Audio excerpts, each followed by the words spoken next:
ဒီတစ်ခေါက်ကျတော့ပြန်ခိုင်လုံးတပီးဝမုံဝမယ်ခင်ဗျာဒီတစ်ခေါက်ကျတော့ကျွန်တော်ကလည်းတပီးလေးသွားလာပြီးကိုလေးမုံပါမယ်ခင်ဗျာဒီအောင်တစ်ချောလေးဆက်လာ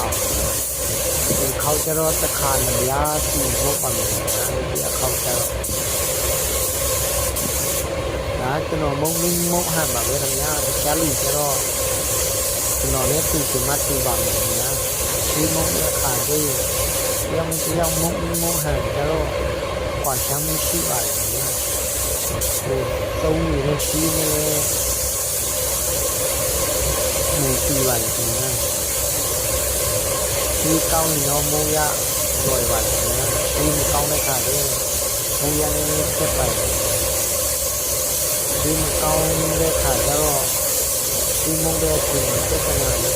เก่งมากเลยကျွန်တော်တို့သုံးမရှိကြတော့ဒီမျိုးကကောင်းလို့မုံရတာနည်းနည်းလိုပါ